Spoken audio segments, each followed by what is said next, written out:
Hey guys, my name is Tana and welcome to my channel. Behind me today I have the iX3. I know all of you are waiting to hear what does the EV world has to offer for you. And yeah, I'm excited because why, this is a new generation, the new generation of cars, vehicles. They're all electric and this is the iX3.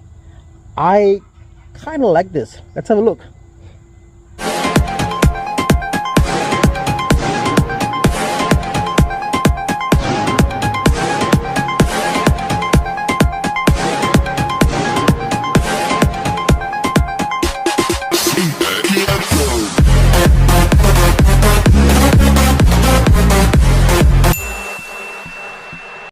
Here we are folks, the iX3. Now if you're confused about the nomenclature or how they name vehicles in BMW now, you had the iX. Now the iX was a fully EV car built from ground up. It was large, it was huge, and it had nothing to do with all the other X3s or X5 we had before. This on the other hand is actually the X3. It's just an X3 which has been, I would say, uplifted to provide all the EV features, and my oh my, is it wonderful. Let's have a look at why iX and iX3 are different. Well, first and foremost, this is pretty much a typical internal combustion engine platform. You know, the way the engine sits, well, lack of engine, but the way the front hood sits, the wheelbase, the way they are designed, this was designed for non-electric car. It's what meant for a normal petrol engine or diesel engine car. And what they meant was, with EVs, what they can do is they can do this. They can move the wheelbase much further up and back to provide more space in between batteries, but not so with this. And driving this, it feels familiar. Driving the iX3 versus the iX felt very different. It felt very long. It felt very, and it was long obviously. It felt very a bit heavier when you drive it. This, however, for some time I was driving the car and I forgot this was an EV, which is kind of good, because why, you drive the car as how you drive any other typical X3. I heard road noise, a little bit road noise because of typical. You hear the tire, you hear the road, you hear the engine, or the sound of the engine it makes, like this. So it felt like driving a typical car, a typical any-day modern luxury SUV. And the fact it is not as punchy as the iX is also a good thing. Well, if you don't know, the iX40 drive comes with two motors, the one in the front and the back. This comes with just a motor in the rear, and this has got, I think, like 4 kilowatts more than the iX. So it's not as powerful as the iX. It's not as heavy as the iX. It's lighter. It's also not as big as the iX. And it drives more like a typical car. And I actually love that, because normally EVs, when you press down the accelerator, it kind of kicks you and pulls you up in your seat and you're off on your merry ways, which someone young may like. But for me, I want a car that is more gradual. It should behave like a petrol engine car. It should like casually bring me up to speed and push me along, and this actually does that on the drive mode. Now you can put the sport and let's push a little bit more, but other than that, you know what, comfortable. Max speed on this is actually 180 km per hour versus 200 km/h on the iX. Let's have a look at the inside and the exterior. Look at that. First and foremost, the grille is way better than the iX. The iX has got this big funky big Bugs Bunny grill. I'm not a fan of. This one looks more typical, looks more normal. It will blend in nicely with the environment that we are in. So again, let's start again. The front grill, yep, it's not a grill, but it's there. It's just cladding here, plastic. Looks a bit cheap, but well. The bottom bits there, they've got some contrasting bits in black and white. You got the laser lights here, BMW laser, as you can see there. Ooh, pretty. These, I believe, are on 19, or this are on 20, and I believe the iX40 drive comes with the bigger wheels. If you saw that earlier, let me just go back there for you. Go back. Yes, auto locking. If you come closer, it automatically unlocks for you, and yeah, everything is just automated. You don't have to do anything to get into the car. You open the interior, and here we are. Ooh, nice. I love when the interiors are actually of a different color. These are actually brown, as you can see that, like a deep brown, and they look very nice actually. Love it. Even on the X5 before, the pre-facelift had the brown, which is nice. This is a Napa leather, not, this is more like a typical BMW hard leather, what you get in 3 Series. But yeah, they're nice, they're nice. I'm quite digging the vibe of the brown here.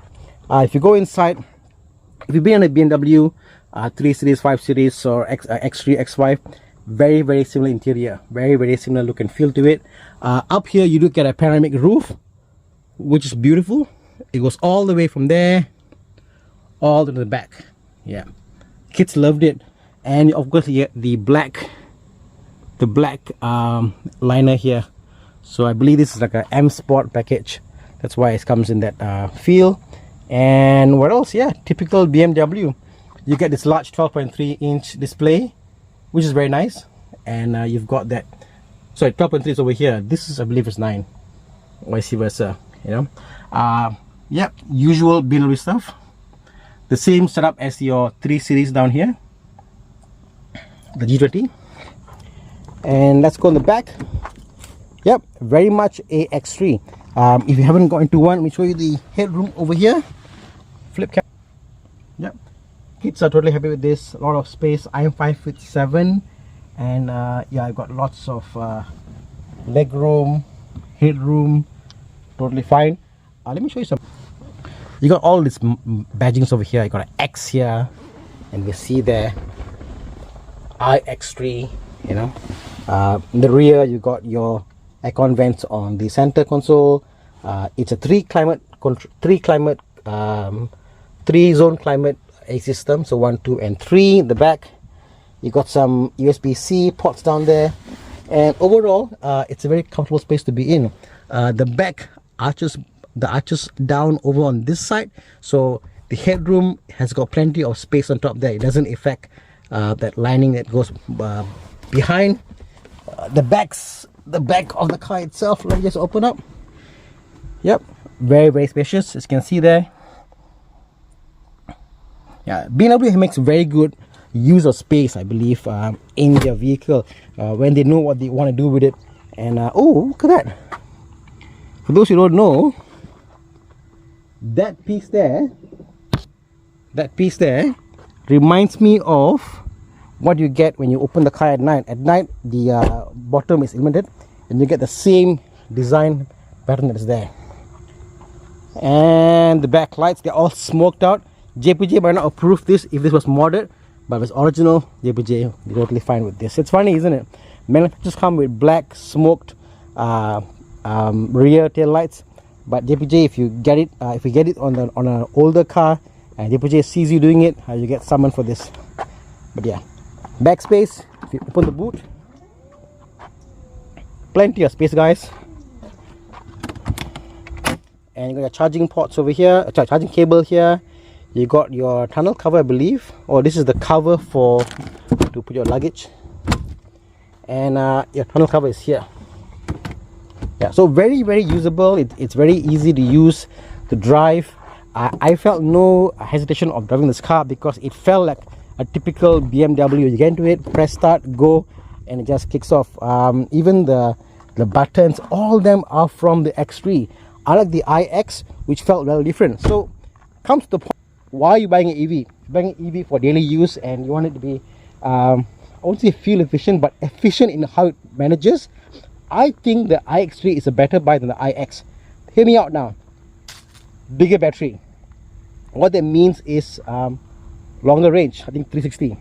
It also has only one motor, means a lighter car. It doesn't go as fast as the iX, because this is like 3.8 seconds versus 3 seconds. But you know what? I don't need fast. I want to be able to go somewhere with no range anxiety. And I felt no range anxiety in this compared to the iX. For some reason, for my driving style, the iX was very powerful. But being powerful, it also used up a lot of power while driving this car. That car. The iX3, for example, I was driving this to Bangsa and back to Cheras, and the range was totally fine. It never depleted that much, that quick. I was driving very conservatively because the power wasn't that great to begin with compared to the iX. But you know what? that's what I need. A car that goes powerful enough, not super crazy like a Taycan or whatever. It's usable for daily use, and the fact this charges up in 30 minutes, does like 80% of the charge with that super DC charging, I think is brilliant. Would I buy one? I think if I were to buy a EV and I cannot adapt to how different it is compared to normal car, I would get the iX3.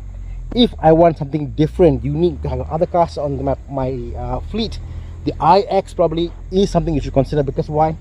The iX feels different. Every touch and feel in the car is different. The iX is so different that every button, menu, screen is just way different. This on the other hand feels like home. I get in this cabin over here and I'm going like BMW. It feels home, very homely, like your place you've been before all your life, if you have driven BMW. So I do like the fact this is a good stop-gap measure for you to get into a BMW, because the iX does need a little bit of learning, but yeah, look at that. Exactly a typical BMW interior, which is not a bad thing. I do actually like the way BMWs are put together. What else? One second, let me show you the interior. Android Auto is wireless. Brilliant. It works brilliantly.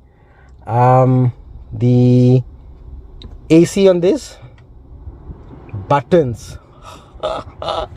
Yes, they got buttons, which I love, you know.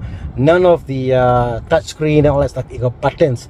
So I'm a fan for buttons, so I'm a fan of how this is laid out. The screen here, very nice, very easy to use. Big fan. Head-up display over there, if you can see it. I'm a big fan. So overall, it's a very familiar place I've been before, and I do enjoy this place. So again, hopefully short video gave you a look into the iX3. Look at Bobby's review for the driving dynamics, and also Thomas. Driving the car, I felt for a while, my wife got in this car and I got her to drive the iX3. I didn't tell her this is EV, and she drove it as how she would drive any other VM. She's got an F30 obviously, and after a while she asked me, why is there this hum you hear when you drive or accelerate? I said, well, it's an EV. What do you mean? It's a hybrid? I said, no, it's a fully electric car. She went like, oh, it's electric, full electric. So yes, driving the iX3, for someone who doesn't know about cars, they might be fooled to think this is a hybrid and not a EV, because it handles, it feels like any other normal car. So that's a plus point, I believe. And if you're around the neighborhood of BMW, or in that price point of 300 or 1000 ringgit, I think it's something you should consider, because it's usable, it's friendly to use, because it's familiar. It makes you comfortable being in the car and driving it. Anxiety of range is not a big issue, because I feel the 300 odd kilometer is perfect, charges up very quickly, and overall the dynamics of the car is brilliant. It handles better compared to the iX, because the nature of how it accelerates is much more linear compared to the iX, which is more like an EV. It just slams you in the face and kicks off, if that's what you want. But I prefer the iX3. So again guys, till next time, this is me saying go out there and have a little more fun. Bye guys.